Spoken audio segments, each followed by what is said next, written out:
This audio is brought to you by Muslim Central.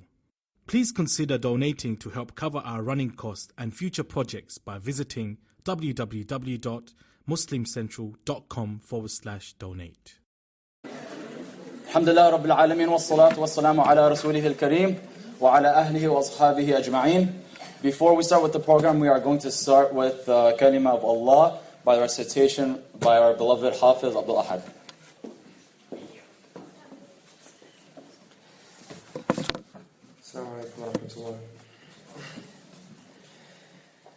أعوذ بالله من الشيطان الرجيم بسم الله الرحمن الرحيم حميم تنزيل الكتاب من الله العزيز الحكيم إن في السماوات والأرض لآيات للمؤمنين وفي خلقكم وما يبث من دابة آيات لقوم يوقنون واختلاف الليل والنهار وما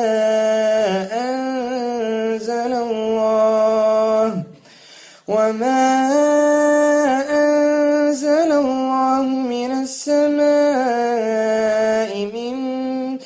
من السماء من رزق فأحيا به الأرض بعد موتها وتصريف الرياح آيات لقوم يعقلون تلك آيات الله نتلوها عليك بالحق فبأي حديث بعد الله وآياته يؤمنون صدق الله العظيم. Barakallahu feek. Bismillah ar-Rahman ar-Rahim. First and foremost, we'd like to thank you all for joining us here on behalf of Benedictine University MSA and ICNU. Again, I want to apologize for the delay, and we thank you for being patient with us, but it's expected out of a Muslim organization, so it's normal. Before we continue on, a few household rules. Ron, if you want to go to the next thing, please.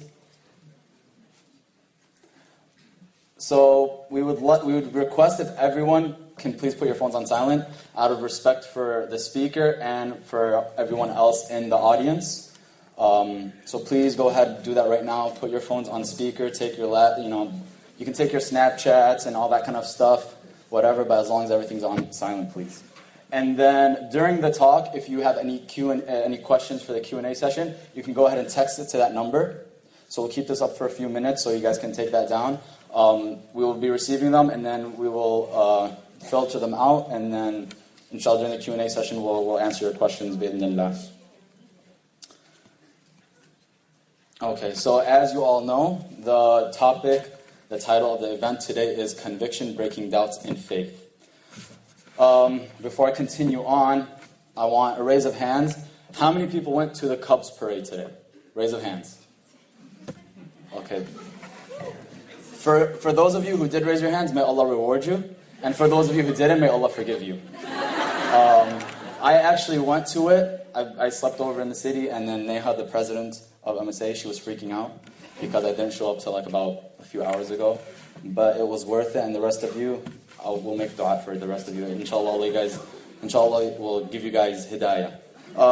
Now, conviction, what does that mean to us? What does that mean, not to us just as individuals, but as Muslims? Especially in this day and age of the rise of Islamophobia, the difficulty living as a Muslim individual in America 2016 with everything going on in the political platform, maintaining hope and faith not only in ourselves as Muslims but in Allah subhanahu wa ta'ala and in our deen is essential for us to grow and be successful, right? And left and right we are going to be thrown with fitan and doubt that will bring our faith up and down. And so inshallah today, Sister Yasmin Mogahed will talk about how do we tackle that issue and maintain that hope and faith in our hearts and in our deen. Sister Yasmin Mogahed has a very unique brand of inspirational and thought-provoking talks. She has become one of the most sought-after speakers in the Muslim world. After graduating with a master's in journalism and mass communications, she pursued a career in writing. Sister Yasmin worked as a writing instructor at the Cardinal Stritch University and a contributor to the Huffington Post. She has had great success with her debut book, Reclaim Your Heart, which is on sale outside, and she will be doing a book signing for that after the talk. And currently, she is also an instructor for Al-Maghrib Institute, and without... I know you guys waited long enough, and without further ado, Sister Yasmin Mogahed.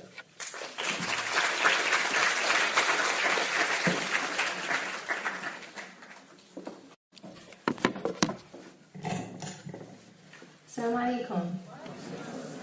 See, I love these kinds of podiums where I feel tall.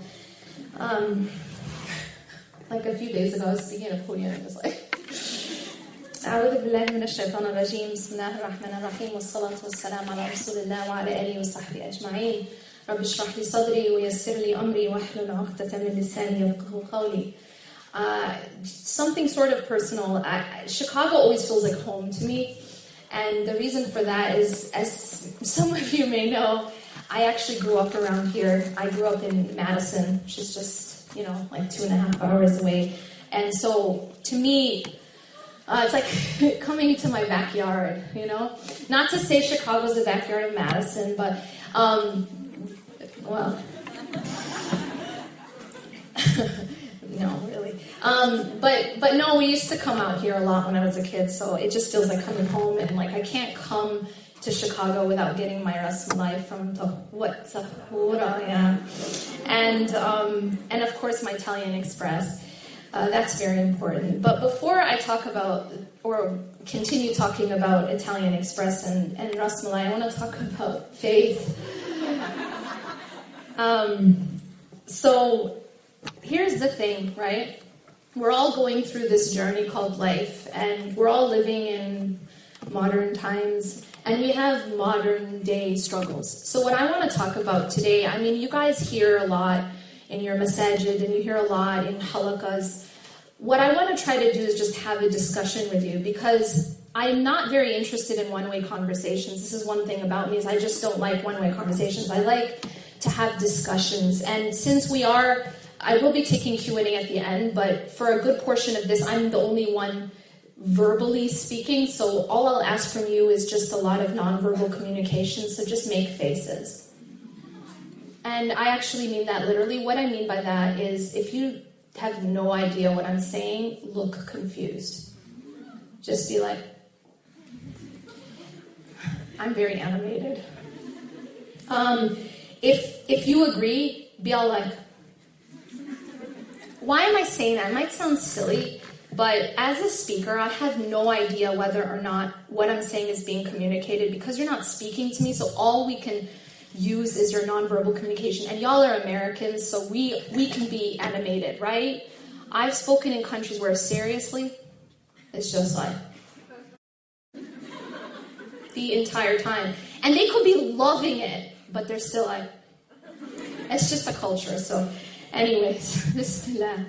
What I want to talk about today is some of as I said, we're on a journey, right? And the Prophet ﷺ told us that in fact we should consider this entire life like a journey. He said, "Kun fi dunya ka'annaka gharib." Be in this life like a stranger or a traveler.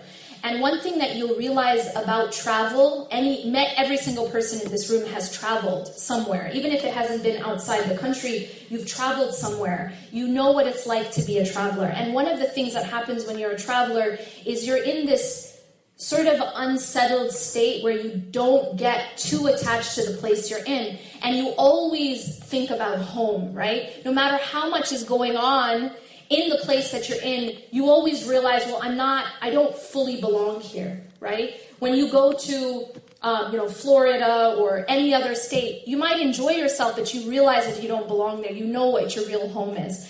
And the Prophet ﷺ is reminding us that that's the case with this life. That although we are traveling, we're spending time in this life, but it's a passing through. In another hadith, he said that I'm like a traveler who stops in the shade of a tree for a while and then continues. And if you think about this life like a shade of a tree, it's very, very different. And the way that we perceive this life is very, very different than if I believe that I'm home, right? So it's a reminder to you and to myself that this isn't home yet, but we have glimpses of home. So there's lots of things in this life to remind us of home. Allah subhanahu wa ta'ala doesn't make this life all dark. He doesn't make it all dark, but He doesn't make it all perfect either. So in this life we have a mix. We have difficulty, but we also have ease, and it comes at the same time as the difficulty. And what are some of the barriers on this journey? So what I want to talk about is a few of the barriers that come in our path when we're journeying back home. So we've all agreed we're all on a journey, right? But what's our final destination? Jannah, inshallah, Allah subhanahu wa ta'ala ultimately, right? And so as long as we keep that in perspective, then inshallah we won't get lost. But there's a couple rules we have to keep in mind, and there's a couple barriers that we have to realize are barriers so that we can break through them. Okay? Fair enough? I'm seeing sort of blank faces. Okay, awesome. So we know that there are these barriers. Now what are these barriers? One of the biggest barriers on our path to Allah subhanahu wa ta'ala is the barrier of doubt, is the barrier of uncertainty. One of the things that Allah subhanahu wa ta'ala repeats again and again in the Quran is this concept called yaqeen. Yaqeen. Does anyone know what that means? Certainty, right? Yaqeen is to have absolute certainty. We live in a culture right now, we live in a time right now where it's almost uncool to be certain. You get what I'm saying? You guys are in university, you know what I'm saying, right? It's almost uncool to be certain. Like you're supposed to say, I don't know about everything. You're supposed to say, well, maybe. You know what I mean? Like everything's a theory, right? And everything's plausible, but nothing's certain. Am I making sense? So it actually becomes very difficult to find certainty in a time of uncertainty, where everything is up for discussion and everything is up for debate. Almost as if nothing is sacred. It's like nothing is off limits, except of course criticizing America. That's off limits.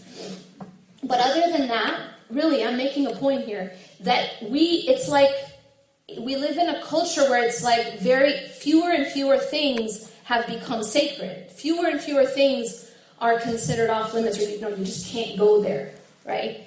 And religion is something people mock.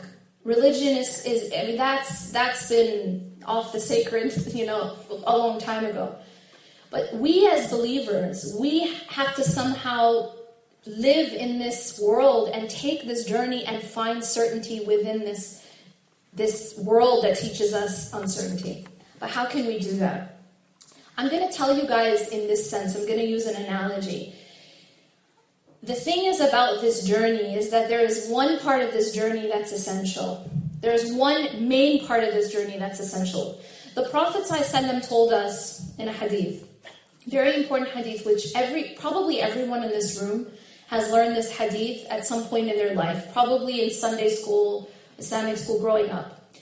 How many of you have heard the hadith about what is prohibited is clear and what is lawful is clear and what is unlawful is clear? Anyone? Most people have heard this, right? And then between them are these doubtful matters. Most of us have learned this hadith. And the Prophet ﷺ goes on to tell us that if we want to avoid falling into the haram, then we should avoid the doubtful matters. Everybody following? But what's very interesting about this hadith, and even me personally, I read this, it was like at some point in my late adult life that I realized something profound and amazing. And that is that this hadith doesn't end there. Like I always kind of thought of this hadith as talking about haram and halal, which sounds very familiar, right? Let me just do like a parenthesis for a second. A lot of our discussions in our Islamic circles, whether they are our masjids or our Sunday schools or our Islamic schools or our halakas, revolve around haram and halal, and it ends there. Our discussions are about what's allowed and what's not allowed. Our discussions are about rules. Our discussions are about how long the pants should be, how long the beard should be, what kind of, dress, what kind of zabiha, you know what I'm saying? We don't have it as much in this country, but dude, there are, I won't mention them by name, the UK. Sorry.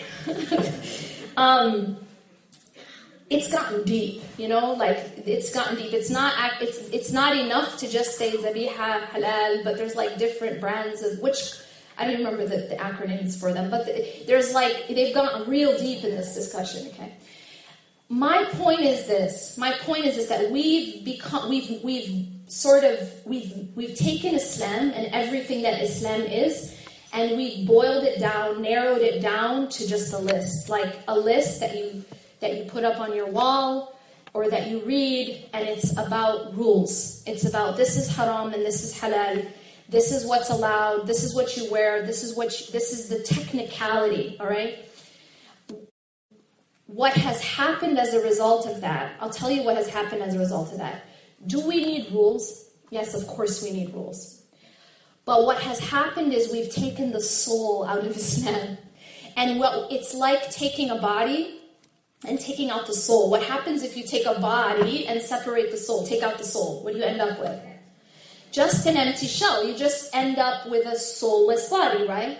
Now, when we do this to Islam, when we take out the spirit and essence and intent, the soul of Islam, and all we have left is the rules, it's like having a soulless body. And what do you get as a result, you think? I'll tell you what you get.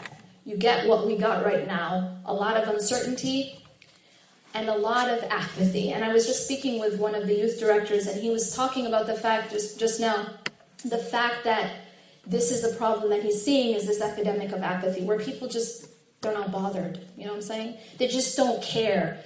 And what has happened is that we've grown up so much where Islam is about haram, Islam is about if you do this haram, you're going to go to Jahannam. And we teach children about the concept of hellfire before they can even say the word Rahman or Rahim, or even understand the concept of mercy, or even understand the concept of Allah, but they already know all the details of hellfire. You know what I'm saying? And it's like the first word that they're taught in school, in their Islamic lesson, is haram. You know what I mean? When the first day you send your kid, and they come home and they're just, so what did you learn today? And all of a sudden it's like they become the haram police. And it's really it's like a little haram police. We have completely lost focus. What's the problem here?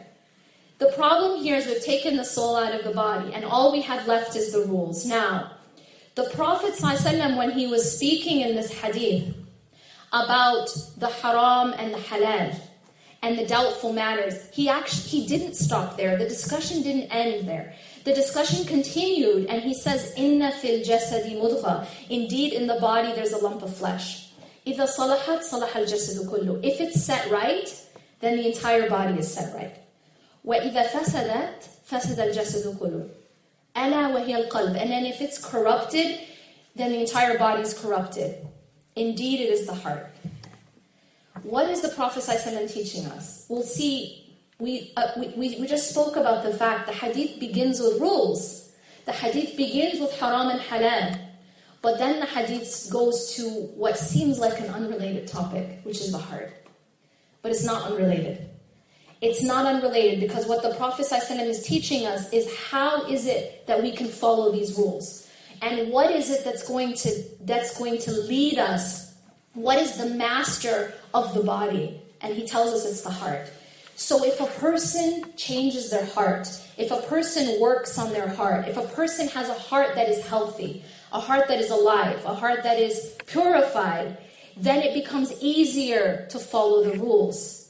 Make sense? Because now you have a body that has a soul. You're not having a soulless body, but you're talking now about a body that's alive. You see, when you teach, so we spoke about how it is that we teach our children, right?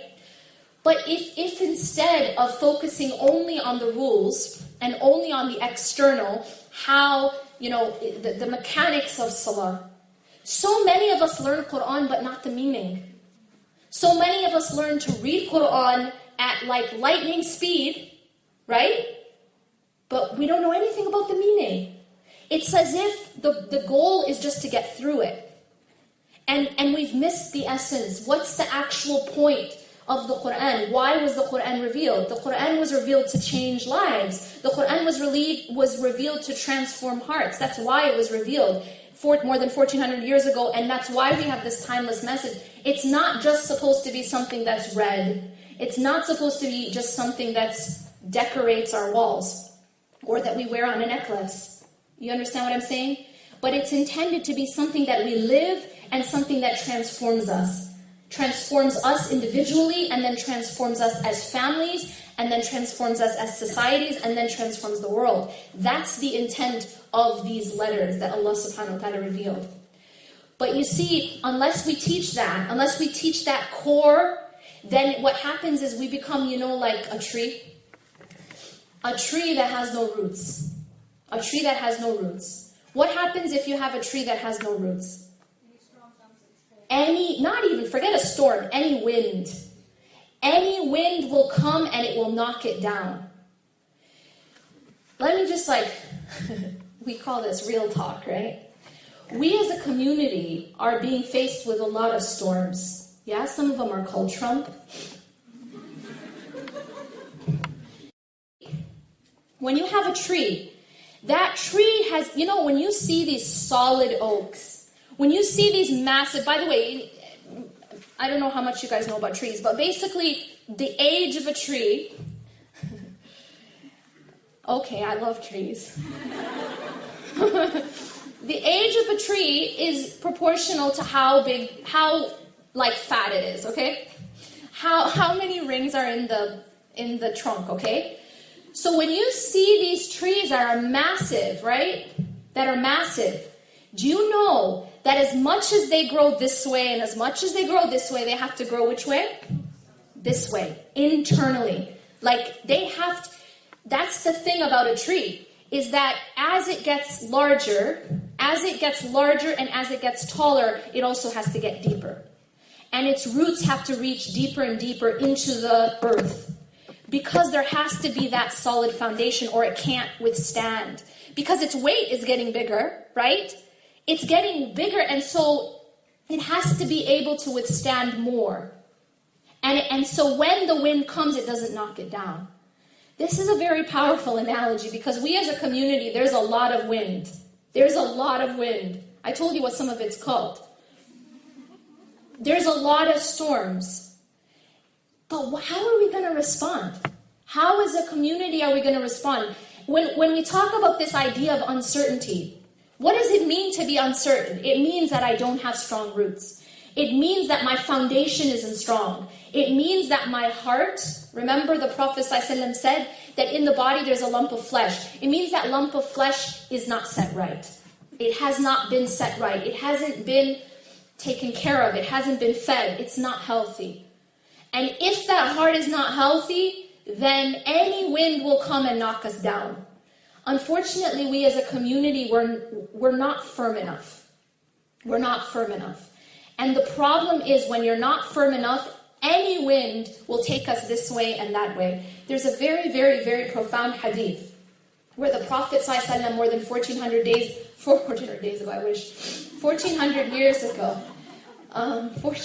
years ago, predicted, prophesied literally what is happening today. And in this hadith he said that there will soon come a time when your enemies will gather together and they will call one another. They'll summon one another to attack you. Like people call one another to share from their food, their dish. They'll actually call one another. you have a big dish of food, especially like back home or when you go for Umrah, you have these big dishes of rice and meat and stuff, and everybody's kind of eating from the same dish. And he's saying that your enemies will do this. They'll call one another to attack you, meaning you'll be fair game, you'll be easy game. You know what I'm saying? It'll be easy to attack you, and it'll actually become cool. It'll become cool. Does that sound familiar? Nowadays, you actually win elections by attacking us. Let's be real. That's a problem. That we've become in such a weak position that it's not only accepted to attack us, but it gets you ahead. It's going to get you ahead if you attack us. And one of the biggest insults they could give someone, do you remember what they said about Obama? Obama's a Muslim. You feel me? That was the biggest insult they could give. You get it? Because everyone's scared. And this is something that has become so easy to attack, and then actually it's profitable to attack. It's profitable to attack, and the worst thing you can do is to somehow associate someone with this group. That's how they would lose. This is the position we're in. And so the Prophet ﷺ goes on to say that you will be like the froth on the ocean. You know the little like scum on the ocean, just like the bubbles on the waves. Even if you go to Lake Michigan, you see that when the water moves, there's just these little bubbles. They have no weight. They have no, self-determination. What do? They go where the tide takes them. Do you understand? This hadith is very, very deep. And so he's saying that you as an ummah will become like that. You become like that little, those bubbles on the waves. And Allah will remove the fear from the hearts of your enemy for you. So the fear of you, and will put in your hearts wahan. And when they asked what wahan is, he said, حُبِّ الدُّنْيَا وَكَرَاهِيَةُ الْمَوْتِ. It is the love of dunya and the hatred of death. Wow. You know why this hadith is something we have to study today? Because it's describing our situation, and then it's diagnosing the problem. See, the beginning of this hadith, and that's why I don't like political discussions that don't have anything to do with the internal. Because it means that we're missing the point. Because this hadith is it starts out as a political discussion, isn't it? The hadith is saying that your enemies will attack you. And this is a political discussion, right? We're talking about a political situation. But when he goes and he gives the diagnosis, he's talking about a spiritual situation. He's saying there's a disease in your hearts. And that disease that's in your hearts is what's causing your political weakness. Make sense? So, what is that disease? What is that disease? And if you study that disease, you'll find every other disease comes out of that disease. So if we want to talk about the disease of uncertainty, we go back to even a deeper root, which is hubb al-dunya, the love of dunya. It's the fact that we think this whole YOLO concept. This idea that, you only live once. And that idea, even if as believers we don't actually believe it, we know that there's another life. Right? But we know it back here. You know what I'm saying? We know it in the back of our mind. But what are we working with in the front of our mind? The frontal lobe? The thing we're actually using and working with and focusing on is all this life. What do I mean by that? I mean that the things that we care about are all revolving around this life. The things that we talk about are all revolving around this life. The things that we worry about are all revolving around this life. The things that we're afraid of are all revolving around this life. So what happens is, whatever you focus on grows. Whatever you focus on grows. And so if we become a people who only focus on hubbidun, just this life, we only care about money and status and what are people saying about us and what are people not saying about us. You understand?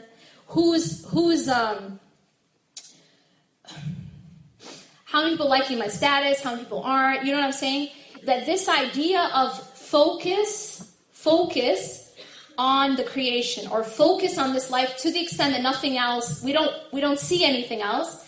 And because of that focus, we've become very weak. That's the reason why we're in the situation that we're in, that the Prophet ﷺ is describing at the beginning of that hadith. That we become like that froth in the ocean. And that our enemies have come and summoned one another to attack us. When we look at our situation right now, I'm going to just take another second to just be real about it, and then I'm going to say something else. And that is this. If we look at our situation right now, we can pick any country. Actually, I was watching this video, and it was like going to like random Americans and asking them, do you happen to know which countries we are currently bombing? And nobody knew. Nobody knew how many, and nobody knew what they were. Okay? And so this person goes on to like list them. Well, basically every single one is a Muslim country. Okay? That's my point.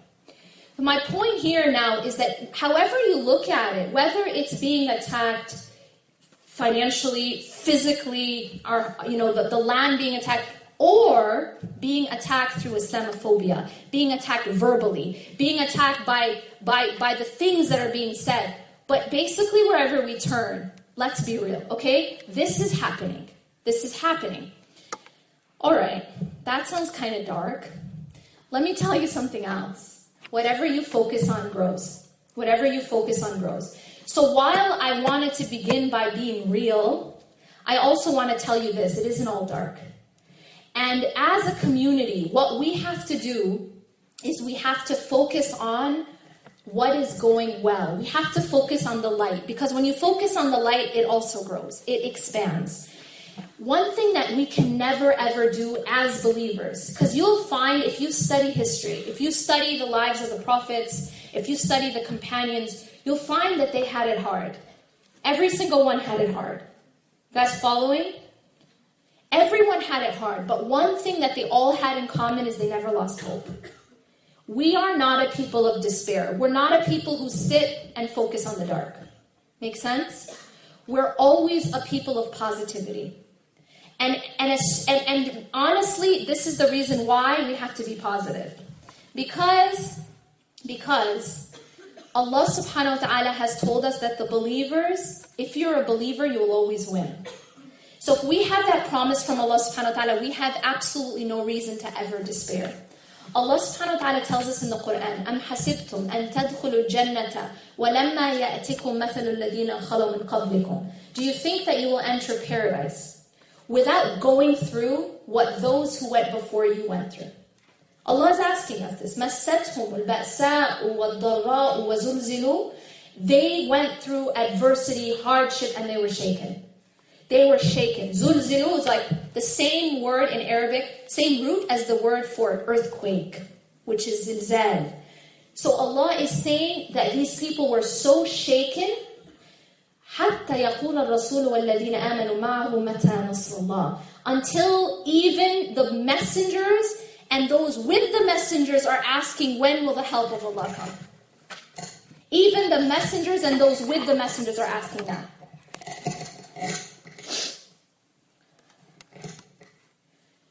So Allah subhanahu wa ta'ala is telling us that this, whatever hardship we're going through, is to be expected.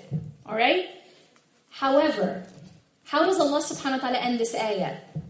That He tells us, He's actually reassuring us by telling us that this is part of the path to Jannah is some struggle. But, what does He say at the end? He says, حَتَّى يَقُولَ الرَّسُولُ وَالَّذِينَ آمَنُوا مَعَهُ مَتَى نَصْرُ اللَّهِ أَلَا إِنَّ نَصْرَ اللَّهِ قَرِيبٌ.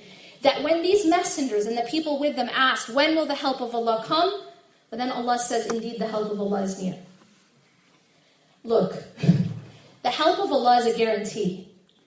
But it's a guarantee when, and it's a guarantee for whom. It's a guarantee, but we got to do some stuff. We have to do some things. And what is it that we have to do? Allah tells us the formula for change. What is the formula for change? إِنَّ اللَّهَ لَا يُغَيِّرُ مَا بِقَوْمٍ حَتَّى يُغَيِّرُ مَا بِأَنفُسِهِمْ. Indeed, Allah does not change the condition of a people until they change what's inside themselves. I think that you and I agree there's some things about our condition we'd like to change. Yeah? Agreed? Or blank faces? Agreed. There's some things about our condition we'd like to change. Whether it's personally or it's collectively, I think we agree. But how will that change happen? I'll tell you how it's going to happen. We have to stop blaming others. We have to stop blaming others. It's actually not Trump's fault. I know. It stinks. We can't blame him. He's a He's united us, yeah. No, but this is very true. But what I want us to dig deeper. Guys, I want us to dig deeper. He's a symptom. He's a symptom. There's a deeper issue. And even deeper than all the racism and even deeper than all that, I want us to get deep spiritually. I have to change. Simple as that. We have to change individually. Before we start talking about my spouse needs to change, my brother needs to change, my sister needs to change, and do I want to tell so-and-so about what Yasmin said? No. Sometimes our brain does that, right? I can't wait to tell my spouse or tell my sister, you know what I mean? I told you so. I need to change. The first person we need to look at is ourselves. And when we start to change ourselves, that's how the world changes. How do I know? Because Allah said so. إِنَّ اللَّهَ لَا يُغَيِّرُ مَا بِقَوْمٍ حَتَّى يُغَيِّرُ مَا بِأَنفُسِهِمْ. If we want to be able to have these solid roots, this certainty in Allah and in the hereafter and in what we're doing here, and not be shaken by every wind, we have to work on this internal lump of flesh. We have to work on our hearts, and we have to be able to not lose hope.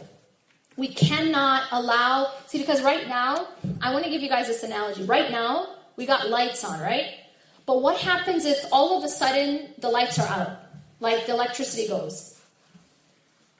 How useful would it be for me to just stand up here and you and everyone in this room to just sit in our seats and just talk for the next 2 hours about the fact that it's dark?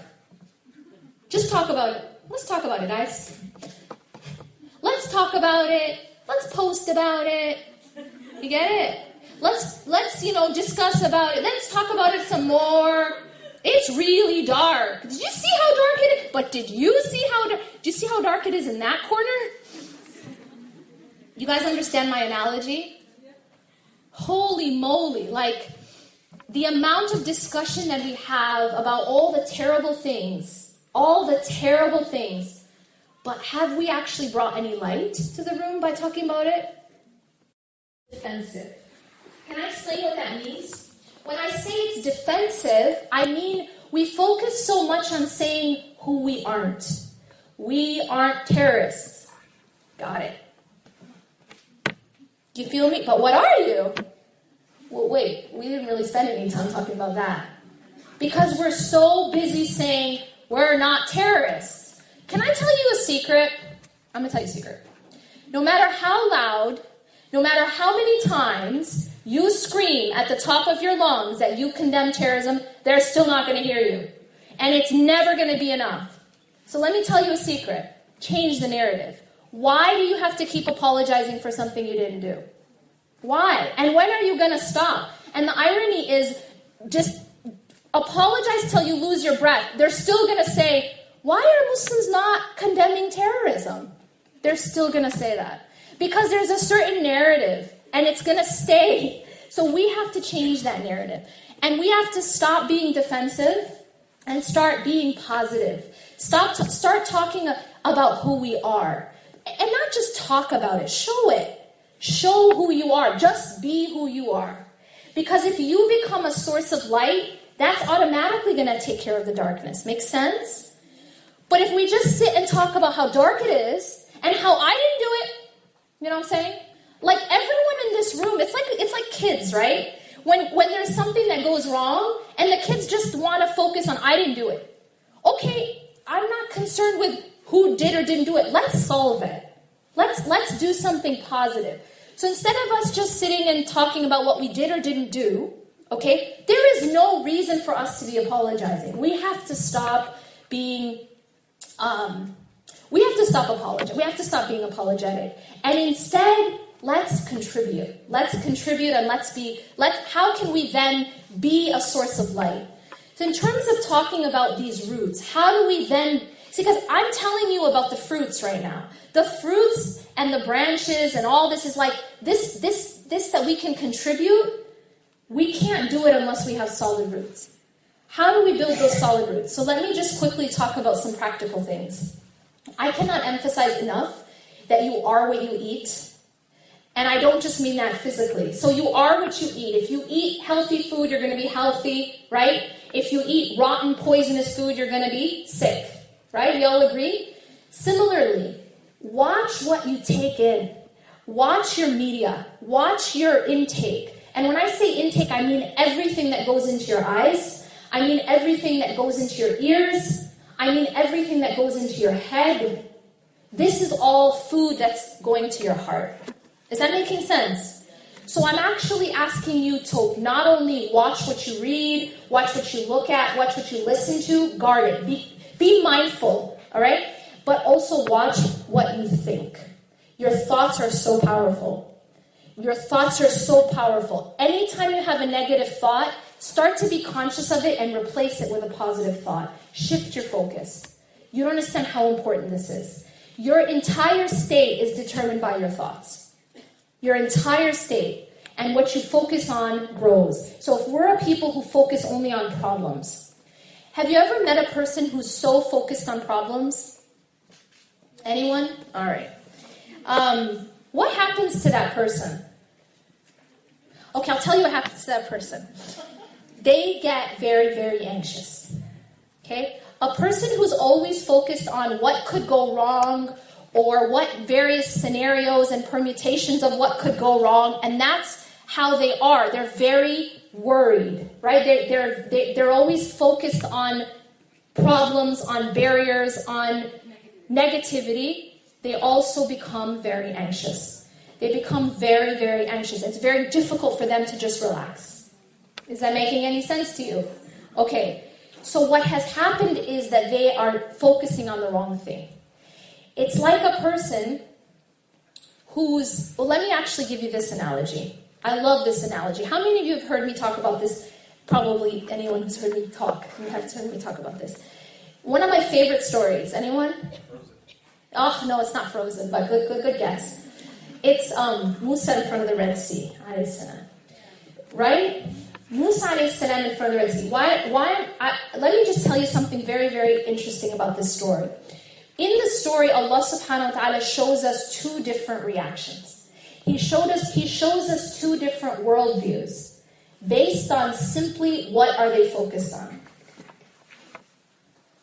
Let me tell you why. Because Allah says, فَلَمَّا تَرَى الْجَمْعَانِ قَالَ أَصْحَابُ مُوسَى إِنَّا لَمُدْرَكُونَ. When they saw the armies approaching. So what did the people of Musa focused on? The armies. See, the people of Musa are trying to get away from Pharaoh, right? Pharaoh has an army. Pharaoh is a superpower. You understand? Does it sound familiar? Pharaoh's a superpower. Pharaoh has an army. And so what's happened here is that Bani Israel, the people of the children of Israel who are with Musa, are focused on the army. And because they're focused on the army, in other words, they're focused on the problem. Please follow. This is really important. They're focused on the problem. Okay? They're focused on the problem. I'm not going to say Trump. They're focused on the problem. All right. Now, because they're focused on the problem, whatever that problem is, Islamophobia or whatever form you want to say, okay? Because they're so focused on the problem itself, their response to the situation is, Inna lamudrakun. We are going to be overtaken. You get it? Their response comes directly from what they're focused on.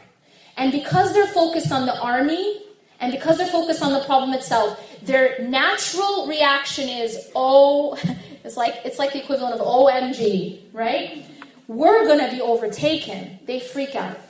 They panic. They're very anxious. They're scared. Inna lamudrakun. In other words, now they're despairing. They are losing hope. They are in a state of despair, right? Because they're saying that's it for us. We're going to be overtaken. We're going to be killed. Inna lamudrakun. فَلَمَّا تَرَى الْجَمْعَانِ قَالَ أَصْحَابُ مُوسَى إِنَّا لَمُدْرَكُونَ. When they saw the armies approaching, because that's their focus, They said, we will indeed be overtaken. So then what happens? قَالَ كَلَّا. Then Musa alayhi salam comes in, and it's so beautiful and so simple. He says, nope.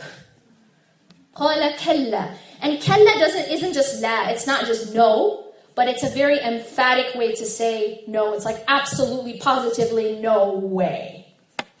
All in one word. Kalla. You guys can like go home and say, I learned a new word. Kalla. Say kalla to everyone. Your brother says, can you make my bed for me? Kalla. No, but kalla is a very powerful word. He's like, absolutely not. No. Kalla. Why? Inna ma'aya rabbi sayahdeen. Oh, look at that. What's he saying? He has a different focus. He's not focused on the army. And he's not focused on the problem. And he's not focused on the Pharaoh. He's focused on Allah. He says, nope, kalla. Inna ma'aya rabbi sayahdeen. Indeed, my Lord is with me. So you see what his focus is? And he says, he will get me through this. His reaction is a reaction of hope and not despair, but only because of what his focus is. Because his focus is not the problem, his focus is not the army, his focus is Allah. And he says, because of that, he has no doubt that he will get carried through this. قَالَ كَلَّا إِنَّ مَعَيَ رَبِّي سَيَهْدِينَ. Indeed, my Lord is with me and he will get me through. He will guide me through this. You know why this is like beyond awesome? Because I want you guys to just imagine the situation. He's in front of the Red Sea, and he has an army behind him. How can he possibly imagine to get out of that situation? There's no logical way, right? What's he going to do, fly? Him and his people? Like, what's he going to do? And yet he still isn't afraid. And yet he still doesn't doubt the help of Allah. Do you understand what that is? That is yaqeen. That is what yaqeen means. That's what certainty means. But yaqeen and certainty will never happen if you're focused on the wrong stuff. The only way that you can have yaqeen is if your focus is Allah. And it's not the problems, and it's not the armies, and it's not all the people that are trying to attack us. Literally attack us, right? They had people trying to attack them too. It was a superpower army, and they were trapped. You understand? All they had in front of them was a sea, and all they had behind them was an army. But Musa alayhi salam, look at his attitude. And that's because his focus was Allah. قَالَ كَلَّا إِنَّ مَعَيَ رَبِّي سَيَهْدِينَ. And now look what happens. Look what happens. Allah subhanahu wa ta'ala, as you know, opens the Red Sea. Now you guys, I don't want anyone going home thinking this is just a story. It's not. And Allah, after telling us this story in Surah Al-Shu'ara, He says that in this is a sign. He actually says that in this is a sign, but most people don't realize it. Most people don't know. So I'm telling you what Allah is saying, which is that this is actually a sign. It's not just a cool story. It is a cool story. It's not just a story. In your life that you love the most of anyone else. Okay, everyone have someone in your brain? Yes? Blank faces, y'all don't love anybody? I'm going to call you out if you have blank faces. So, that person that you love, hoping that you have somebody in your head, right? Now imagine for a moment that person comes to you one day and says, I don't want to have anything to do with you ever, ever, ever again. I'm gone, I'm leaving, and I'm never going to talk to you again. What emotion does that bring inside? Tell me the emotion that brings about. Sadness. But the idea of that person leaving or dying or fear, folks. Does it not make you scared? Not so much. Y'all are strange.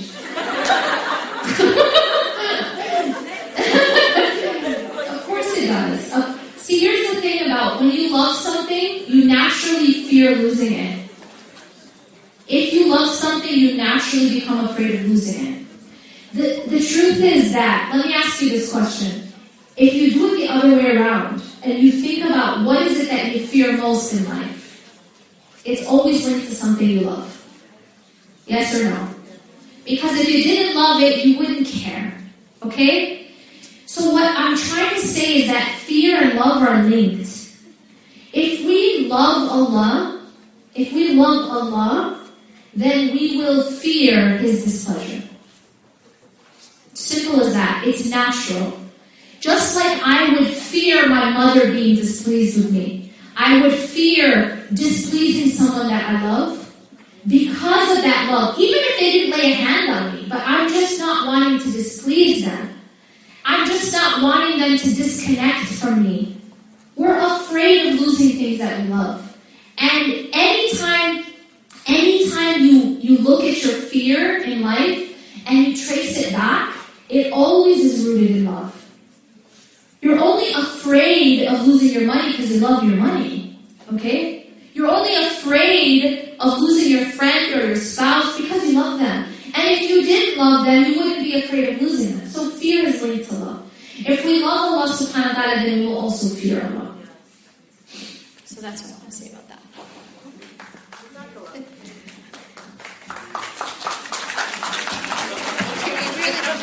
Have you guys ever heard Dr. Tariq Ramadan speak? He really doesn't like clapping. So just you guys don't have to clap right now. Okay.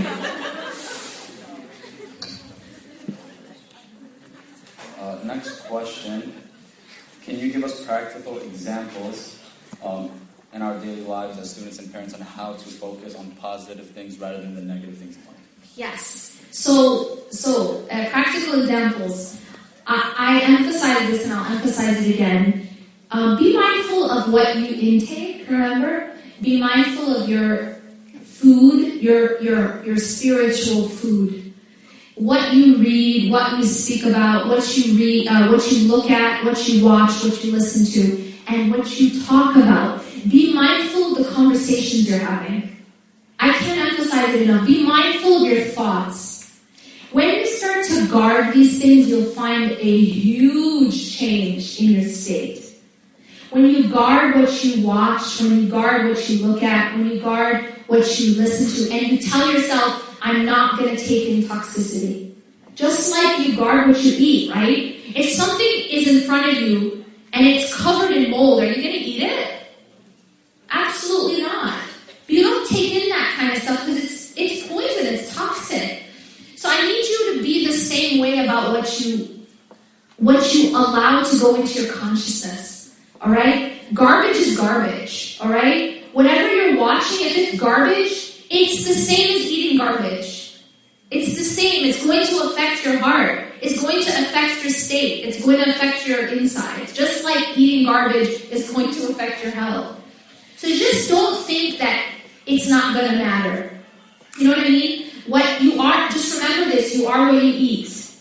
And in this case, spiritually, you are what you ingest. You are what you expose yourself to. You will become like that. Whatever you expose yourself to a lot, you become like it.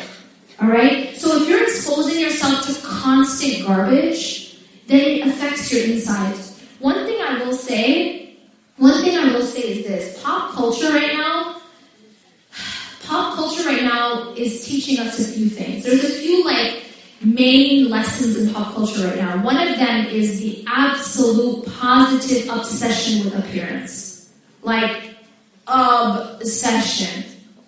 You know, the Instagram culture and all the various ways to have a perfect picture. And so what happens is there's a lot of pressure to be perfect. A lot of pressure. And you guys feel me. And it isn't only the girls anymore. It isn't. Now it's like equal opportunity, yeah? We're objectifying everybody. I'm being sarcastic. But no, you guys understand what I'm saying. Now we're objectifying the men too. I mean, oh gosh. I mean, it's just, oh God. I mean, yeah, we won't talk about it. But You guys know what I'm saying, right? Like we've become such an obsessed culture with appearance. And when we become so focused on one thing that we've missed out on the essence. So one thing I will tell you is just be mindful of what you ingest. Why am I saying this? Because it's just practical. How much time do we spend on Facebook? How much time do we spend on Instagram and Snapchat and all that stuff? So I'm not up here telling you get off all social media. I'm not saying that. I'm saying use your social media to make you healthier. Don't let it use you. Like don't let it turn you into a person who only thinks about, talks about, looks at, works towards like stuff that has to do with fashion and appearances. And it's cool, like you want to be fashionable. It's cool that there's like a tutorial for everything. It's cool, but if that's it, you guys understand what I'm saying? If that's it, then that's a problem. If it's only about that, if that's the only thing that you're looking at, if that's the only thing that you're looking at every single day, see, why am I saying that? Because you can use your social media however you want, right? Your social media, your Instagram can be a bunch of quotes and trees like mine. I'm not saying all of you have to have a bunch of quotes and trees, but I'm giving you an example. Your Instagram can be whatever you make it. It doesn't have to be just pictures of the Kardashians.